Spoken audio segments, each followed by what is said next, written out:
Di tangan saya ada kitab Aqaid Tasawuf, seperti yang kita sudah sampaikan di bulan yang lalu. Di sini Syekh Abdul Qadir Isa rahmatullahi taala alaih menjelaskan tentang basic dasar-dasar apa yang disebut tasawuf. Maka pada bab kedua beliau menyebutkan judul bab Al-Manhaj Al-Amali fi Tasawuf. Manhaj amali. Apa arti manhaj? Manhaj itu sistem berpikir, struktur pikir. Manhajnya sufi itu bukan manhaj kalam, berbicara nazari, teoritis, tidak. Tapi manhajnya amali, praktek. Apa saja itu? Ada 8. Pertama, suhbah, berguru. Tidak banyak teori, langsung berguru. Yang kedua, siapakah orang yang layak dijadikan guru? Disebut al-waris al-muhammadi. Yang ketiga, akhdul ahad, kontrak belajar dengan guru. Kemudian al-ilm, ilmu mengenai apa yang diamalkan dari guru. Ada mujahadatun nafs. Nah, ini sangat penting sekali. Mujahadah, latihan untuk mengendalikan nafs, sisi keegoan kita. Nafs tidak mungkin kita bunuh kecuali dengan kematian.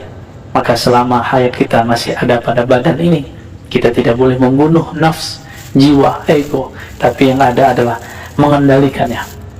Pengendalian nafs mesti dilakukan dengan cara membimbingnya, melatihnya.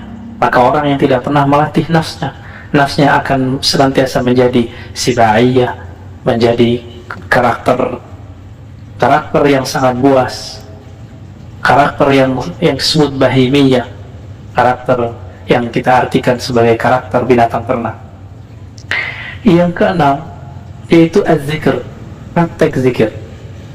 Lalu yang ketujuh, muzakarah, bermuzakarah dengan para ikhwan, bertanya kepada guru. Dan yang kedelapan, berkhalwat, menyepikan diri bersama Allah subhanahu wa ta'ala. Baik, kita masuk ke pilar yang pertama, yaitu suhbah. Suhbah dari bahasa Arab, ya, sahiba yashabu, suhbatan, berarti persahabatan. Persahabatan hakiki adalah persahabatan yang membuat karakter sahabat itu mempengaruhi jiwa kita. Maka al-mar'u ala dini khalilih, begitu dalam hadis Abu Daud. Seseorang itu karakternya akan sama seperti karakter sahabatnya. Jadi jika bertanya tentang seseorang, jangan tanya tentang dia, tanyalah komunitasnya, tanyalah dengan siapa dia berkawan, tanyalah dengan siapa gurunya. Kata suhbah sudah menjadi bahasa Indonesia, yaitu sahabat. Namun sahabat dalam bahasa Indonesia lebih kepada teman. Tapi suhbah dalam bahasa tasawuf bisa berarti berguru, bisa juga berarti berteman. Suhbah ini, teman-teman, maka Allah lis-suhbati atharan amiqan. Begitu kata Syekh Abdul Qadir Isa. Suhbah itu mempunyai pengaruh yang luar biasa kepada syakhsiyatil mar'i wa akhlaqihi wa sulukihi, kepada pembentukan sosok kepribadian seorang murid, akhlaknya, cara berbicaranya, cara kajiannya. Kenapa ada orang yang sudah hijrah, sudah mau tobat, tetapi kata-katanya justru lebih kasar daripada orang yang tidak hijrah? Ketika ada orang yang berbeda dengannya, dia menyerang orang tersebut dengan kata-kata, bahkan kata-kata itu diperkuat dengan ayat-ayat. Jadi dia punya karakter emosi buas, lalu dicari pembenarannya dalam Al-Quran. Cuma karena dia berbeda. Dulu berbeda kepentingan dalam kepentingan duniawi. Sekarang karakter itu belum dijinakkan. Ketika dia bertemu ilmu agama, diambillah ilmu agama untuk membenarkan keegoisan dalam dirinya, karakter-karakter buruk di dalam jiwanya. Jadi kenapa ada orang hijrah, bahkan mungkin sudah menjadi guru, karakternya tidak berubah, sudah menjadi ustadz, tapi masih suka kemudian berkata-kata kasar? Perlu diketahui, syaitan itu tidak pernah berkata kasar. Syaitan itu menggoda, Syaitan itu merayu. Mungkinkah orang yang merayu berkata-kata yang kasar? Maka rayuan yang pernah disampaikan kepada Nabiullah Adam, kakek kita Adam alaihissalam, itulah rayuan yang sangat halus sekali. Apa kata syaitan? Inni laka nasihun, sesungguhnya aku adalah pemberi nasihat yang terpercaya. Amin. Begitu iblis mempromosikan, membranding dirinya, sehingga Nabi Adam pun karena tahu, oh iblis ini orang yang sudah tua di surga, perlu dipertimbangkan kata-katanya. Namun ketika Nabiullah Adam terusir dari surga, apakah beliau menyalahkan iblis? Tidak. Beliau menyalahkan dirinya sendiri. Rabbana zalamna. Kenapa Sayyidina Adam tidak menyalahkan iblis? Karena waktu tergoda, Nabi Adam tidak lagi mempunyai karakter hewan ternak yang tamak, hewan buas yang emosional. Bahkan meskipun terpedaya, tapi karakter iblis alhamdulillah tidak menempel pada diri beliau. Makanya Nabiullah Adam tidak menyalahkan siapa-siapa, justru menyalahkan dirinya sendiri. Jika benar kita ini keturunan Nabi Adam, jika kita mengalami keterpurukan, terjebak pada sebuah kesalahan, jangan salahkan siapapun, salahkan diri kita sendiri. Sahabat-sahabat dimulakan Allah, para sahabat radhiyallahu ta'ala anhum, pada paragraf yang ketiga dikatakan, wa ma nala sahabat radhiyallahu ta'ala anhum hadzal maqam as-sami, para sahabat tidak sampai kepada makom tingkatan yang tinggi ini, wa darajat rafi'ah ba'da an kanu fi zulumatil jahiliyah, setelah mereka berada dalam kegelapan akhlak orang jahiliyah, illa bi musahabatihim li Rasulillah sallallahu alaihi wasallam wa mujalasatihim lah, kecuali setelah mereka suhbah dan julus kepada Nabi, suhbah berguru kepada Nabi, duduk bersama Nabi dan mendengarkan kata-kata Nabi. Itu sebabnya Imam Al-Hadis, Imam Muhammad bin Ismail Al-Bukhari mengatakan syarat bahwa suatu hadis itu sahih harus muttasil, harus bersambung antara guru dan murid, bertemu antara guru dan murid, dan tidak cukup satu kali pertemuan, tapi harus ada tulus, panjang dan lamanya waktu berguru, sehingga karakter kebaikan yang ada dalam diri guru pindah dan ditiru oleh si murid. Para sahabat yang dulu mereka melakukan semua kemaksiatan, yang kemaksiatan itu ada pada saat ini, ada pada zaman modern ini. Sebut saja apa kemaksiatan hari ini, dulu ada di masa sahabat. Dengan karakter bercahaya dalam diri Nabi Muhammad SAW, itu mampu menerangi kembali kegelapan hati mereka. Dengan cara apa? Dengan cara mereka hadir bersama Nabi, hadir di majelis Nabi, ikuti akhlak Nabi, melihat hari-hari Nabi. Jadi sangat sederhana, bukan dengan cara kuliah di kampus 4 tahun, S2 2 tahun, 3 tahun, atau S3 4 tahun, tidak, tapi dengan cara mengikuti hari-hari Nabi SAW. Lalu akhlak Nabi yang ada pada sahabat itu diambil oleh tabi'in. Disebut tabi'in artinya orang yang mengikuti, taba'a, orang yang mengikuti baginda Nabi SAW melalui sahabat. Kenapa para tabi'in tidak langsung mengatakan gak usah ikut sahabat, langsung saja kepada Rasul? Tidak. Mereka meyakini Rasulullah masih hidup di alam yang lain, tapi secara akhlak mesti berguru ke muridnya Rasulullah. Begitulah tabi'ut tabi'in, generasi setelahnya. Tapi kenapa ada hari ini orang mengatakan tidak usah ikut guru, langsung saja kepada Allah dan Rasulnya? Maka kita ini seorang Rasul, sehingga bisa langsung meminta kepada Allah, sehingga langsung bisa berkomunikasi dengan Allah. Jika memang antum sudah sanggup langsung berkomunikasi kepada Allah, silakan. Bahkan tidak perlu dengan Rasul, langsung saja kepada Allah, mungkin menjadi Rasul yang baru. Tapi itu mustahil. Nabi mengatakan la nabiyya ba'di, tidak nabi setelahku. Berarti jika ingin berkoneksi kepada Allah Subhanahu wa Ta'ala, kita mesti melewati Nabi Muhammad SAW. Nabi Muhammad secara fisik sudah masuk ke alam lain, maka kita mesti bertemu dengan orang yang pernah bersahabat dengan beliau. Mereka pun sudah wafat, maka digantikan generasi setelahnya. Sampai hari ini mereka masih ada. Mereka yang disebut dengan Al-Warras atau Al-Wurras Al-Muhammadi, para pewaris Nabi Muhammad SAW. Dan ini sahabat-sahabat maka Allah dikatakan di halaman 42-nya, khalidah amah khalidah ila qiyamis sa'ah, ini akan kekal sampai hari kiamat. Fa inna li Rasulillah sallallahu alaihi wasallam warasan minal ulama ila arifin. Kenapa? Inilah perbedaan umat Muhammad dengan umat selainnya. Umat Nabi Muhammad mempunyai pewaris-pewaris yang bersanad bersilsilah sampai akhir zaman. Mereka lah orang-orang yang arifina billah, yang mengenal Allah, bukan sekedar mengenal kitab-kitab, bukan sekedar yang mampu berdiskusi, tapi mereka adalah orang-orang yang mewarisi cahaya dari qalbu Nabi Muhammad sallallahu alaihi wasallam. Ya. Jadi mereka tidak hanya mewarisi gelar. Maka tidaklah penting gelar doktor, gelar MA, gelar LC, gelar sarjana, jika itu cuma membuat orang pintar berbicara, tapi tidak berpintar dalam bersumpah, tidak pintar dalam berakhlak. Sahabat-sahabat dulu di masa Rasulullah, yattabi'una min nurih, mereka mengambil cahaya itu dari Nabi Muhammad SAW, lalu diwariskan ke orang setelahnya. Inilah yang Nabi katakan, tuba liman ra'ani wa amana bi, beruntung mendapatkan cahaya siapapun yang melihatku, beruntung ya dan beriman kepadaku, beruntung juga siapa yang menjadi murid mereka, lalu murid mereka dan murid-murid terus sampai kemudian sampai akhir zaman. Alhamdulillah, Allah izinkan kita berguru kepada orang-orang yang mempunyai silsilah keilmuan kepada baginda Nabi Muhammad sallallahu alaihi wasallam. Dan ini teman-teman yang dimuliakan Allah, tidaklah dapat diperoleh dengan sekedar membaca kitab, dengan sekedar hanya membaca Quran sendiri. Bukan berarti kita melarang orang baca kitab, bukan berarti kita melarang orang baca Quran.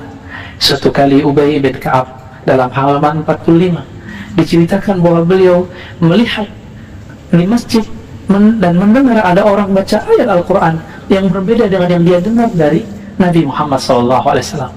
Kisah ini kan berulang kembali ketika kita melihat di masjid ada orang amal berbeda dengan cara amalan yang kita terima dari guru kita atau ustadz yang kita anggap ustadz ahli sunnah, ustadz sunnah, ustadz anti bid'ah. Apa yang terjadi? Kita ingin mengingkarinya. Tapi dulu karena Rasulullah masih hidup, maka orang ini diseret dibawa kepada Nabi. Ini juga terjadi pada Sayyidina Umar. Sayyidina Ubay juga sama. Ketika datang kepada Rasulullah, Rasulullah tidak langsung menghakimi apa yang dilakukan oleh Nabi. Nabi kemudian mengatakan kepada mereka berdua, kamu bacakan apa yang kamu hafal dari Quran, kamu juga bacakan. Mereka masing-masing membacalah. Apa kata Nabi? Anda dua-duanya benar.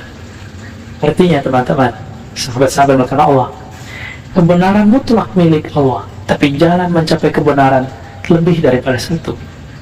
Kebenaran mutlak hanya satu, tapi jalan mencapai kebenaran lebih dari satu. Maka jangan pernah memonopoli kebenaran yang hanya itu milik Allah Subhanahu wa ta'ala. Maka Rasulullah kemudian menepuk dada Ubay. Apa kata Ubay? Qad ghasyani darbun fi sadri. Ya, ketika Nabi menepuk dadaku, maka seakan-akan adanya bergetar, diliputi sesuatu, ya. Ka'ani anzur ila Allah, sampai akhir hadis, seperti aku melihat kepada Allah Subhanahu wa ta'ala. Maka beliau Syekh Abdul Qadir Isa mengatakan, ya, wa min huna, di halaman 44-nya jika kita muncul senang, yatabayyan khata'u man yazun annahu yastati'u bi nafsihi an yu'alija bi amradih, ay yu'alija amradah al-qalbiyah.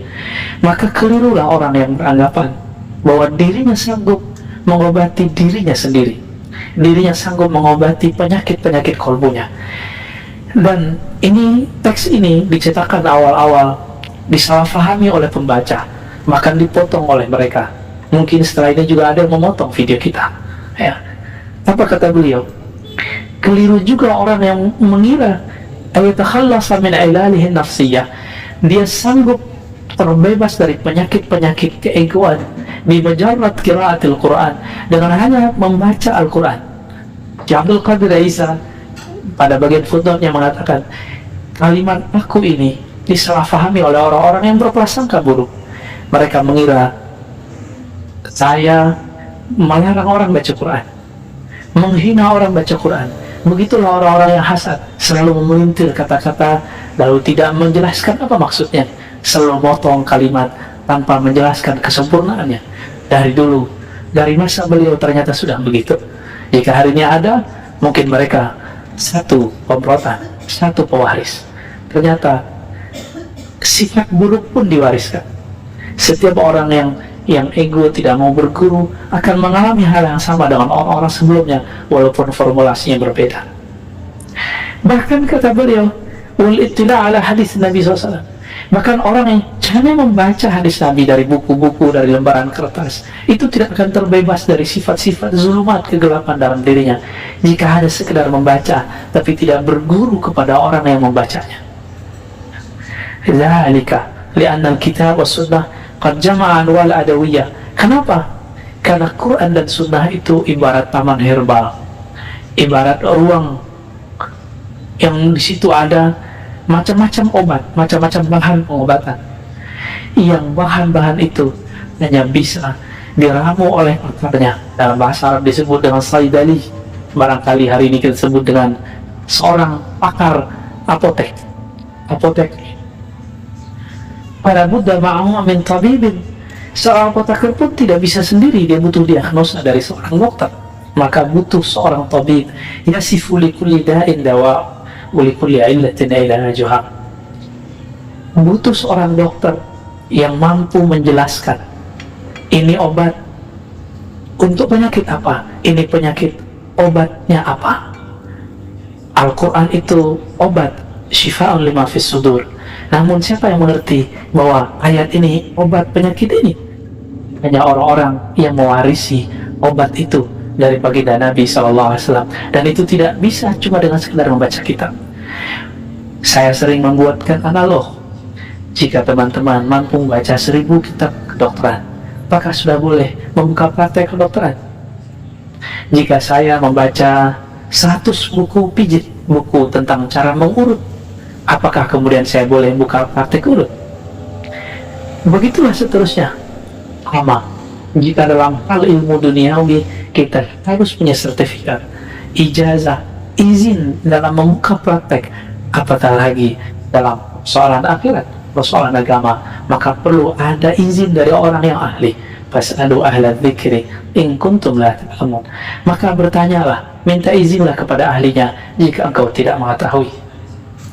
Lalu dari kisah Sayyidina Ubay tadi, Syekh Abdul Qadir Isa mengatakan, "Walihada lam yastati ashabu Rasulillah sallallahu alaihi wasallam ayutabbibu nufusahum bimujarrad qiraatil Quran." Inilah istinbat, inilah penggalian hukum yang luar biasa dari seorang yang mengerti rahasia-rahasia hadis. Apa kata beliau? Berdasarkan kisah Ubay dan Umar yang menghakimi sahabat yang berbeda dengannya, ternyata kemudian diluruskan, dia diobati oleh Rasulullah. Ini bukti kata sahabat Nabi tidak sanggup mengobati dirinya sendiri, apalagi saya, apalagi kita. Walakinnahum lazamu mustashfa Rasulillah. Ini bahasa majazi. Lalu mereka bermulazamah. Arti mulazamah, membersamai, mengikuti atau menginapkan diri mereka pada rumah sakit Rasulullah SAW, mustashfa. Tapi ini bahasa majazi. Fakana huwa al-muzakki lahum wal musharrif ala tarbiyatihim wal mushrif ala tarbiyatihim. Maka Rasulullah SAW yang kemudian membersihkan kotoran-kotoran di kalbu mereka, membimbing rohani mereka. Inilah disebut at-tabib ar-ruhi, guru yang menjadi obat penyakit-penyakit rohani. Inilah makna surat Al-Jumu'ah yang biasa kita baca, huwallazi ba'atha fil ummiyina rasulan minhum. Dialah yang mengutus seorang nabi, seorang rasul dari kalangan yang ummi, yatlu alaihim ayatih, mengalirkan bacaan ayat-ayat Allah kepada mereka, wa yuzakkihim, lalu membersihkan mereka, wa yu'allimuhumul kitab wal hikmah, baru mengajarkan mereka kitab dan hikmah. Kita terbalik, kita ajarkan dulu dalil, baru dibersihkan kalbu. Tapi sebelum kalbu bersih, orangnya sudah merasa basi, akhirnya tidak kunjung bersih kalbunya. Ketika dia menjadi dai, jadi ustaz, maka penyakit-penyakit kalbu yang belum dibersihkan itu terbawa dalam pengajarannya, terbawa dalam bimbingannya. Jika karakter emosinya belum dibereskan, belum diobati, maka dia mengajar dengan keemosian. Jika karakter kasarnya, kata-kata yang menjijikkan, kata-kata menghardik belum dibersihkan dari kalbunya, dia jadi ulama, jadi ustaz, maka dia akan menghardik siapapun yang berbeda dengannya. min. Maka beliau mengatakan berdasarkan ayat ini, fatazkiyatu syai' wa ta'limul Qur'an syai' akhar. Halaman 46. Penyucian jiwa itu sesuatu bab yang tersendiri. Wa ta'limul Qur'an syai', mentransfer knowledge, keilmuan tentang Quran itu bab yang berbeda, tidak boleh disamakan, ya. Maka teman-teman yang melakukan Allah, beliau mengatakan, kam nasma'an unasin mutahayyirin yaqra'una al-Quran wa yattali'una ala al-ulum al-islamiyyah kathira yatahaddathuna al-wasawis syaitaniyah wa hum ma'a dhalika la yastati'una an yatakhallasu minha fi salatihim. Paragraf kedua di halaman 46 ini betul-betul menampar saya dan kita semua. Betapa banyak kita dengar kata Syekh Abdul Qadir Isa, orang-orang yang hafal Al-Quran, orang-orang yang mampu mutola'ah ilmu-ilmu yang luar biasa, bahkan gelar Syekh, Kiai Haji, Doktor, LCMA, sarjana agama, sarjana hukum, sarjana, sebutkan semua gelar. Mereka mampu berbicara teori-teori tentang ilmu kerohanian, tapi karena mereka tidak berguru, tidak bersuhbah, mereka tidak sanggup ayatakhallasu min hafiz salatihim. Mereka tidak sanggup untuk berlepas dari waswas salat mereka. Artinya, hafiz Quran, mengerti hadis, mengerti ilmu fikih, tamatan luar negeri, dalam negeri sama saja, mereka tidak khusyuk dalam salatnya. Saya tidak jarang mendengar kalam ini. Bahkan beberapa sahabat saya mengatakan, Ar-Razi mustahil khusyuk, padahal orang ini hafiz Quran, padahal orang ini ngaji hadis sama sekali. Apa yang salah? Khusyuk bukanlah sesuatu yang dapat dibaca dari buku. Khusyuk itu adalah ahwal rohani yang mesti ditimba dari ahli rohani. Siapa yang tidak pernah menimbanya dari mereka, dia tidak akan pernah minum rasa nikmatnya khusyuk kepada Allah Subhanahu wa Ta'ala. Orang yang membaca tentang nikmatnya menikah dari buku, dia membaca 1000 buku, mendengarkan 1000 podcast tentang nikahan, ikut training 100 kali training pernikahan, tapi dia tidak pernah menikah, dia tidak akan merasakan indahnya menikah. Lebih kurang seperti itu analognya yang dapat kita katakan. Wa idza thabata fi tibil hadis anna al-insan la yastati' an yutabbiba nafsahu bi nafsihi walau qara'a kutub at-tib. Jika memang benar demikian dalam ilmu kedokteran modern, seseorang pun tidak sanggup mengobati diri sendiri walaupun dia membaca buku-buku dokteran, ya. Balabudallahu min tabibin yakshifu saya ilali. Dia mesti punya guru, punya dokter, punya terapis yang bisa nanti mengetahui masalah di badannya. Begitulah dalam perkara qalbiyah, dia mesti ketemu al-tabib al-muzakki, orang-orang yang dapat menyembuhkan kalbunya. Maka teman-teman yang melakukan Allah, jika saya sadar badan saya tidak sehat, saya datang kepada dokter. Betapa tidak adilnya kita semua. Salat tidak khusyuk, berarti kalbu berpenyakit. Ada orang berbeda dengan kita, lalu kita benci dan kita ingin menyerangnya, anti kritik. Ini tanda kalbu kita berpenyakit, lalu kita tidak datang kepada dokternya, dokter rohani. Betapa tidak adilnya orang-orang seperti ini. Maka orang ini kemudian tidak dicintai oleh Allah, dia tetap berpenyakit hatinya sampai nanti ketika hayatnya berpisah dari badannya. Itu yang disebut su'ul khatimah.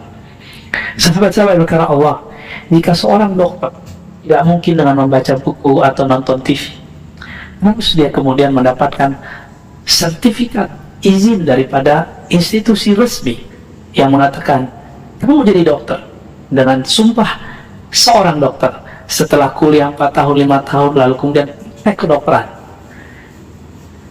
Apalagi dalam ilmu kerohanian, maka ada masa berguru, ada masa praktek, baru kemudian diizinkan oleh sang guru untuk mengajarkan bagaimana cara membersihkan kalbu. Begitulah ilmu-ilmu ini bisa dianalogkan. Inilah penjelasan Syekh Abdul Qadir Isa mengikuti manhaj Imam Abu Hamid Al-Ghazali, sahib Ihya Ulumuddin dan Munskid Milan Talar. Dan berkawan makan Allah di sini dikatakan juga, ya, maka tidak mungkin melakukan penyucian jiwa kecuali ala yadi mursyidin kamilin ma'zunin bil irsyad. Tidak mungkin kecuali dibimbing oleh seorang mursyid. Mursyid itu sama arti dengan murabbi. Mursyid itu sama artinya dengan seorang trainer atau seorang yang mampu kemudian menjadi mentor rohani kita. Kamil di situ bukan berarti sempurna, tiada celah. Kamil di situ berarti orang yang telah menyelesaikan tahapan latihannya. Ma'zun, lalu dapat sertifikasi dari gurunya yang disebut dalam keilmuan kita ijazah. Bil irsyad, izin untuk apa? Bukan sekedar mengamalkan zikir. Maka ijazah itu secara umum ada ijazah mengamalkan zikir, ada ijazah mengajarkan zikir, ada ijazah membimbing para pezikir. Sahabat-sahabat yang dimuliakan Allah, ijazah tersebut diwariskan dari masa ke masa. Dulu ada yang dengan lisan, kemudian karena zaman berubah, orang butuh bukti, maka sekarang ditulis dalam lembaran-lembaran kertas. Tapi bagi pemburu ijazah, jangan senang dulu kalau sudah dapat ijazah kertas, karena kemurnian kolbu tidak ada pada kertas. Kemurnian kolbu ada pada kolbu itu sendiri. Walaupun saya dapat 1000 ijazah dari guru mursyid, jika tidak pernah mengamalkan ilmunya, tidak pernah suluk bersumpah kepada mereka, maka ijazah tinggal ijazah, kolbunya tetap bermasalah. Lalu kemudian Maulana Syekh Abdul Qadir Isa menyebutkan di sini ada 7 dalil suhbah di Quran, karena ini zaman orang berdalil. Silakan dilihat surah Al-Ahzab ayat 23, Al-Kahf ayat 28, kemudian Luqman ayat 15, Furqan ayat 27 sampai 29, kemudian Zukhruf ayat 67, Al-Furqan ayat 59, dan begitu juga kisah Nabi Allah Khidir dan Nabi Musa, Al-Kahf, surah Al-Kahfi ayat 66 sampai 67. Sahabat-sahabat dimakan Allah, pendek cerita, 7 dalil itu ada pada dalil yang ke-7. Sayyidina Musa sudah jadi nabi.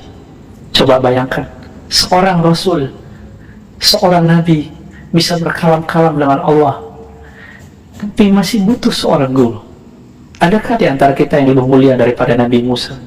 Para sufi, para ahli tasawuf dituduh, difitnah oleh dajjal zaman sekarang, dajjal peri yang mengatakan bahwa sufi meyakini wali lebih tinggi dari para nabi.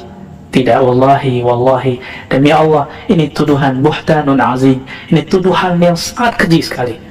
Tidak pernah ada dalam kitab Imam Al-Hakim At-Tirmizi hadis ahli sufi di masa salafus saleh mengatakan hal itu. Tidak ada di kitab Ibn Arabi, tidak ada di kitab Ibn Sab'in, tidak ada di kitab sufi manapun yang mengatakan bahwa wali lebih tinggi daripada sufi. Semua itu adalah karena gagal baca, tidak bersuhbah kepada ahlinya, hanya membaca 1 lembar lalu tidak mengikuti lembaran berikutnya. Sahabat-sahabat karena Allah, Nabi Musa ditanya oleh seseorang, adakah orang yang lebih alim darimu wahai Musa? Dia menjawab tidak. Maka Allah tegur agar masih berguru kepada Nabi Allah Khidir, bal ya ibn Mulka. Seorang nabi, seorang rasul masih berguru. Kita siapa? Antum siapa? Saya siapa? Anda siapa? Jika kita sudah mengenal diri kita, pasti kita akan mencari guru yang akan membimbing kita kepada Allah SWT. Imam Ghazali, Abu Hamid Al-Ghazali masih berguru kepada Yusuf An-Nasaj, kemudian Abu Ali Al-Farmadi, dan guru-guru yang lain. Imam Ghazali hafal ribuan hadis. Semua dalil kitab Ihya beliau hafal, karena beliau ahli hadisnya hanya sampai pada level ahli hadis versi ahli fiqih.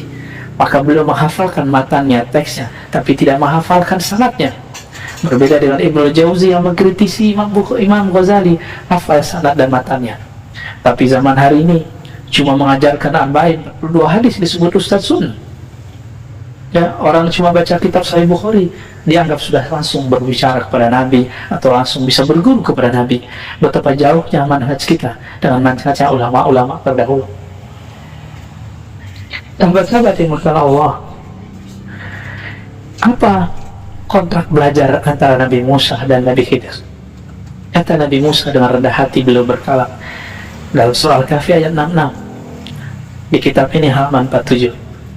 Hal attabi'uka ala an tu'allimani mimma ulimta rushda.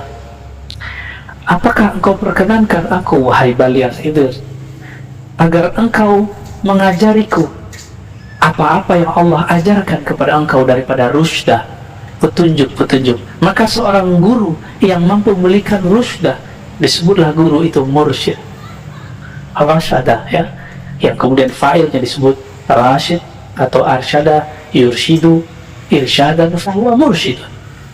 Mursyidnya Nabi Musa adalah Nabiullah Khidir alaihis. Maka gelarnya Nabiullah Khidir Syekhul Anbiya wa Syekhul Awliya. Syekhul Anbiya siwa Muhammadin, Syekhul Awliya kullihim. Guru para nabi selain Nabi Muhammad, gurunya para wali, semuanya wali-wali yang tinggi. Berkata Nabiullah Khidir alaihissalam, innaka lan tastati'a ma'iya sabar, kamu tidak akan sanggup bersamaku untuk sabar. Zaman sekarang orang-orang yang tidak memahami bab ini kemudian menuduh Nabi Khidir masih sudah mati dan wafat. Teman-teman, hitunglah kapan Zulkarnain hidup, lalu hitunglah jaraknya dengan Nabi Musa. Jika kita menghitung umur manusia biasa, tentu beliau sudah tidak bertemu dengan Nabi Musa. Nabi Musa tidak bertemu dengan beliau karena sudah mati. Zulkarnain sudah mati, tapi Nabiullah Khidir masih bisa ditemui oleh Nabi Musa. Maka ini dalil yang cukup untuk membersihkan cara berpikir kita yang tidak benar, yang mengatakan dengan tergesa-gesa dari emosi, wah Khidir sudah mati. Betapa tidak beradabnya orang ini kepada Nabi Musa. Seandainya kalam ini kita pakai bahwa setiap masa kemudian orang akan mati, tidak, Nabi Khidir telah minum ma'ul hayah, air kehidupan. Maka Nabi Musa mati, beliau tidak mati. Sahabat-sahabat yang dimuliakan Allah, nanti di waktu tertentu kita akan membahas satu kitab yaitu yang berjudul Az-Zahrun Nadar fi Halil Khidir, ya, tentang bagaimana ahwal Khidir yang ditulis oleh Imam Al-Hafiz Ibn Hajar Al-Asqalani, insyaallah tabaraka wa ta'ala. Lalu beliau menyebutkan dalilnya sebenarnya banyak di Quran, ada ratusan, begitu jadi hadis ratusan, kemudian disederhanakan dalam hadis menjadi 6 dalil. Hadis pertama, Nabi mengatakan masalul jalis salih wa jalis su' kamasalil misk wa nafihil kir, ya, orang yang punya teman yang baik dan yang tidak baik seperti berteman dengan penjual parfum. Yang satu lagi ahli besi, tukang besi, walaupun tidak ikut menjual tapi ikut harum, walaupun tidak ikut mengerjakan melakukan apapun terhadap besi, tidak pandai besi, jika kita mendekat pasti ada bau logam menempel di badan. Maka sahabat-sahabat karena Allah, kita adalah sahabat kita. Siapa sahabatmu, itulah akhlakmu. Kemudian dikatakan dalam hadis Nabi SAW beriwayat Abu Ya'la dengan riwayat yang sahih, Ibnu Abbas meriwayatkan bahwa ada yang berkata kepada baginda Nabi, ayyu julasa'una khair, wahai Rasulullah, siapakah teman yang bisa kami jadikan tempat bergaul, tempat duduk bersama? Apa kata Nabi? Man dzakarakumullah ru'yatu, orang yang jika engkau memandangnya, memvisualisasinya, mengenangnya, mengingatnya, membuat engkau mengingat Allah Subhanahu wa ta'ala. Inilah dalil rabitah.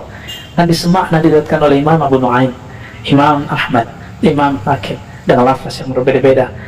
Sedangkan di lafaz ini ada tambahan, wazadakum wazada fi ilmikum mantiqun, jika dia berbicara alamnya menutrisi keilmuanmu.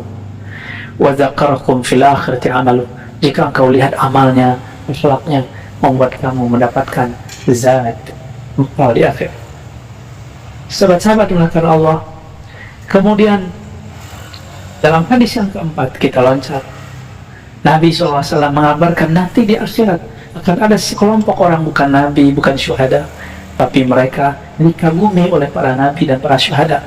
Mereka mempunyai posisi manzilah makan, posisi yang tinggi di hadirat Allah Subhanahu wa ta'ala. Lalu mereka bertanya, ya Rasulullah, fakhabirna manhum, siapakah mereka wahai Rasulullah? Lalu Nabi menjawab, hum qaumun tatabu biruhillah, mereka adalah kaum yang saling mencintai dengan ruhnya Allah. Apa makna ruhullah? Nanti di lain waktu kita jelaskan juga pada pembahasan yang spesial. Ala ghairi arhamin bainahum, walaupun mereka bukanlah persaudaraan biologis, bukan keturunan yang sama, mereka beda jenis, beda ras, beda bangsa. Wala amwal yata'atuna bainahum, ya, mereka juga bukan orang yang bersahabat, berkumpul karena ada orang kaya yang berbagi harta di situ. Artinya mereka berkumpul bukan masalah fulus duniawi. Wallahi inna wujuhahum lanurun. Nabi bersumpah, jarang-jarang Nabi bersumpah, demi Allah wajah mereka adalah cahaya. Innahum la'ala nur, bahkan cahaya di atas cahaya. Wala yakhafuna idza khafan nas. Di saat manusia ketakutan, mereka tidak takut. Di saat manusia sedang bersedih, mereka tidak bersedih. Lalu beliau membacakan ayat, ala inna awliya Allah la khaufun alaihim wa lahum yahzanun. Ketahuilah para wali-wali Allah itu nanti tidak ada rasa takut pada mereka, tidak ada kesedihan. Sebagaimana di bumi mereka tidak takut dihujan, maka di sana pun mereka tidak takut mengalami apapun. Surat Yunus ayat 62. Sahabat-sahabat yang karena Allah, tidak jarang ada orang mengancam kita dalam berdakwah, nanti saya akan menjadi saksi di padang mahsyar untuk memenjarakan, memasukkan kamu ke neraka. Boro-boro mau jadi saksi orang, kita sendiri belum tentu bisa mengurus diri, bersaksi untuk diri sendiri. Jaga kalam kita, jangan beragama dengan emosi. Jangan-jangan kita yang salah. Sahabat-sahabat yang mata Allah, karena hari ini orang tidak faham bab suhbah, maka yang bukan ulama dianggap ulama, yang ulama dianggap bukan ulama.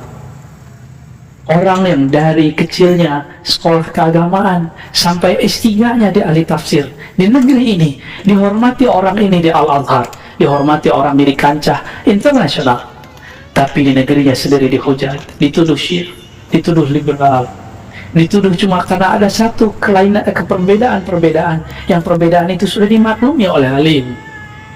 Tapi ada satu orang yang berbeda dengan negerinya, yang membela Al-Qaeda, teroris, yang tidak bersumber, tidak sekolah keagamaan, cuma karena hafal indeks Al-Quran, lalu kemudian banyak orang terkagum dengannya, itu kemudian dipuja-puji. Ketika ada yang mengkritiknya, maka kita kemudian dicaci maki. Sahabat-sahabat makan Allah, kritik itu biasa. Jika masuk ke ranah ilmiah, maka kritik adalah satu yang wajib. Saya ketika skripsi, saya dikata-katai oleh dosen saya. Ketika S2 tesis lebih gila lagi, ketika S3 lebih dahsyat lagi, maka dikata-katai, kamu ini bodoh, nulis apa? Itu biasa, dan itu tidak membuat kita kemudian dendam kepada orang. Namun orang beragama hari ini beragama dengan emosinya. Mungkin pada awalnya dia seorang yang emosional, ketika memakai baju agama, emosinya kemudian dicari pembenaran dari ayat-ayat Al-Quran. Maka kami mengimbau diri kami sendiri dan kita semua, hati-hati dalam bersahabat, hati-hati dalam bersubah, bermanhaj. Jangan salah berguru, jangan salah berkomunitas. Sahabat-sahabat yang mulakan Allah, beliau menyebutkan di sini beberapa hadis. Lalu ada satu kisah yang paling gampang, jalan pintas menuju Allah. Abu Dzar Al-Ghifari datang kepada Nabi, lalu mengatakan, ya Rasulullah, ar-rajul yuhibbul qawmu laysati ay'amal amalahum. Ada orang, wahai Rasulullah, maksudnya diri sendiri, mencintai seseorang tapi tidak sanggup mengikuti amalannya. Apa kata Nabi? Nabi faham maksud Abu Dzar. Abu Dzar ini dari Bani Ghifar, kalamnya halus, tidak berani berbicara secara terbuka. Mereka orang-orang yang educate. Di zaman orang-orang Mekah saat itu sudah menyembah berhala, mereka masih menyembah Allah dalam agama yang hanif. Apa kata Nabi? Anta ya Abu Dzar.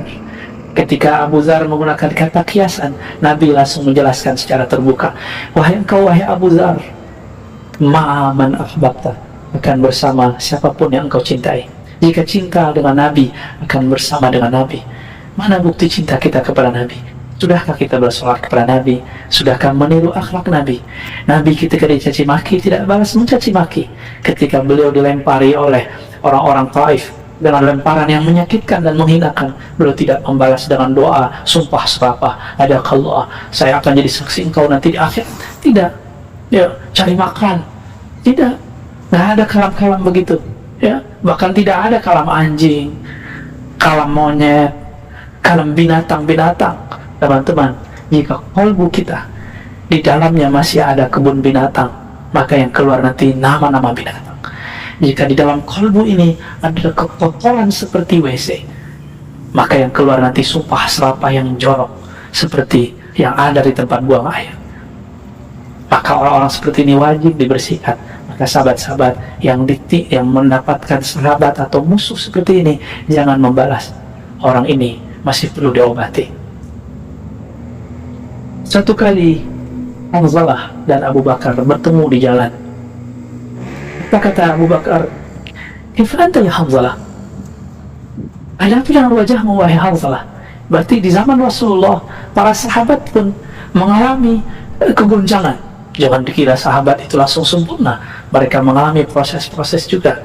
Mereka tidak kemudian cukup baca buku atau nonton YouTube atau ikut Zoom semata atau baca lembaran-lembaran terjemahan. Tidak. Mereka kemudian mengadu berguru kepada Nabi. Bertemulah dua orang ini di tengah jalan. Apa kata Hanzalah? Nafaqah Hanzalah. Kali ini Hanzalah telah munafik wahai Abu Bakar. Qala subhanallah ma taqul. Apa maksudmu wahai Hanzalah? Ya. Lalu dia menjawab, nakunu ma'inda Rasulillah yudzakkiruna bil jannati wan nar ka'anna ra'ya 'ainin. Ketika Nabi mengajari kami tentang surga neraka, seakan-akan kami langsung memandang surga neraka. Ini yang kita sebut kasyaf. Beberapa orang kita diceritakan surga neraka, Allah perlihatkan dalam alam rohaninya tentang surga neraka. Ada orang yang tidak, dia cukup dengan tasdik dan percaya. Tapi kasyaf bukanlah jaminan orang ini selalu benar. Inilah Hanzalah. Dia kemudian merasa dirinya tidak benar ketika keluar pulang ke rumahnya.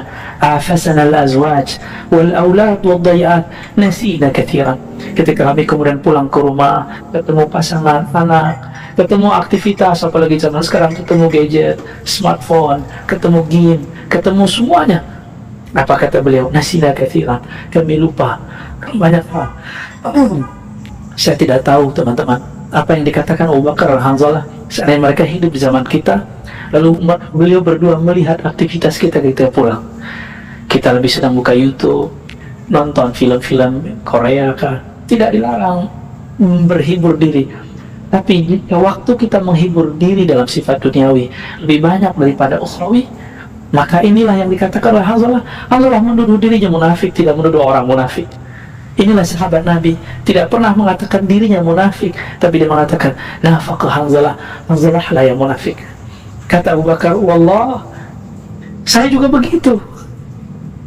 Ternyata Abu Bakar menemukan hal yang sama dengan Hanzalah. Selain Abu Bakar merasakan hal yang sama, apalagi saya. Saya juga yakin teman-teman sahabat merasakan yang sama.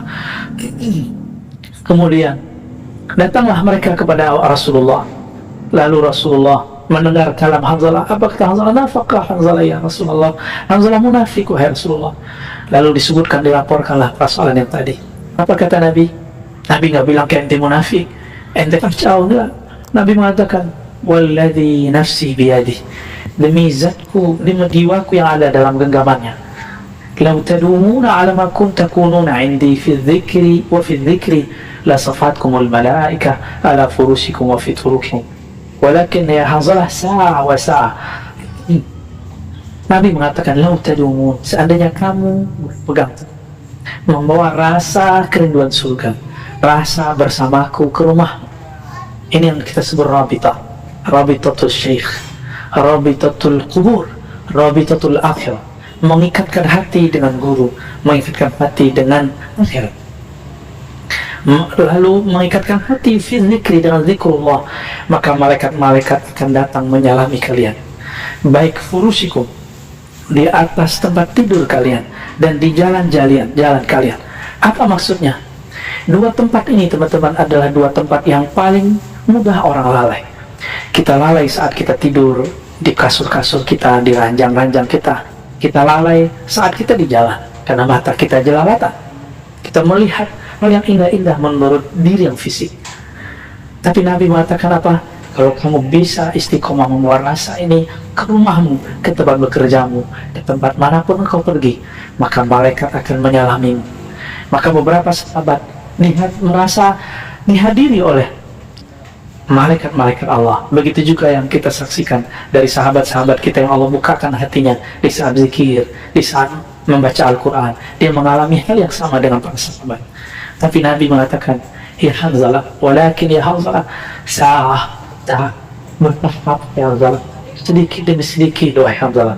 Jangan langsung kemudian instan. Inilah disebut suhbah, berguru, mengamalkan pelan-pelan. Maka Nabi ketika bertemu peminum khamar, Nabi gak bilang, kamu jangan minum khamar. Tapi kemudian turun ayat menjelaskan bahwa manfaat khamar tidak lebih besar daripada mudaratnya. Dibiarkan dulu. Tidak langsung mengatakan memang haram, oh ini haram, ini bid'ah. Ini bukan tariqatnya Nabi, bukan manhajnya Nabi Muhammad SAW. Itulah mursyid Rabbani. Lalu turunlah kemudian di masa berikut ketika ada kasus, apa kata Allah, bahwa dosanya akibat dari meminumnya lebih berbahaya daripada tidak meminumnya. Lalu terakhir ketika ada kasus berikut, mereka sholat, lalu ayatnya berganti lafaz, baru kemudian dilarang sholat, lalu kemudian baru diharamkan. Maka sahabat-sahabat yang muliakan Allah, begitulah cara Nabi mendidik. Mulailah kenalkan seseorang kepada Allah, lalu ajarkan pelan-pelan membersihkan dirinya. Dulu seorang ulama, pendiri Institut Ilmu Al-Quran dan PTIQ, ya, lembaga besar di Indonesia ini, yang S1, S2, S3-nya, yang sekarang saya mengajar di salah satu lembaganya, bernama Syekh Kiai Haji Ibrahim Hussein. Beliau mempunyai tradisi seperti kiai kebanyakan di Pulau Jawa, di Nusantara ini, yaitu syurbut dukhan, mengkonsumsi rokok. Lalu beliau sakit, datang kepada dokter. Dokternya mengatakan berhenti. Karena beliau menghargai ilmu seorang dokter ini, maka beliau berhentilah secara mendadak, tidak bertahap. Apa yang terjadi? Sakitnya bertambah parah, badannya bertambah lemah, nafsu makannya tidak ada, wajahnya terlihat lesu, tubuhnya lunglai. Karena masalah ini akhirnya beliau datang lagi ke dokter, dicarilah dokter, ketemu dokter yang lebih senior. Apa kata dokter ini? Siapa yang melarang Pak Kiai untuk merokok? Secara mendadak. Lalu kemudian beliau memberahasiakan nama dokternya. Kata si dokter senior ini, itu dokter baru praktek, dia belum mengerti cara menterapi orang, jam terbangnya belum banyak. Kiai kalau mau berhenti, bertahap. Kembalilah merokok, tinggalkan secara bertahap, sehingga kemudian dia bisa terbebas secara mutlak. Ternyata terapi orang narkoba juga sama, terapi orang-orang kecanduan minum juga sama, terapi orang yang terkena penyakit maksiat juga sama. Sahabat-sahabat kepada Allah, itulah seni seorang guru dalam mentazkiyah qalbu murid-muridnya. Maka di sini di halaman 50 sampai akhir bab beliau menjelaskan tentang kalam-kalam ulama mengenai pentingnya berguru. Jika mereka menganggap berguru itu penting, yang paling menarik adalah tentang kalam Ibnu Qayyim Al-Jauziyah yang memberikan kriteria bahwa guru yang akan kita cari adalah guru yang tidak mengikuti hawa nafsu, tapi guru yang zakir, yang ingat kepada Allah, yang tidak ghaflah, yang tidak lupa. Bagi beliau menemukan pada salah satu sosok gurunya. Ini yang disebutkan dalam kitab Awabil Sayyid. Jika mereka berguru, apalagi kita. Sahabat-sahabat maka Allah, inilah beberapa kajian mudah kitab dari Aqaid Tasawuf. Semoga bertambah berterisi keilmuan dalam diri kita. Wassalamualaikum.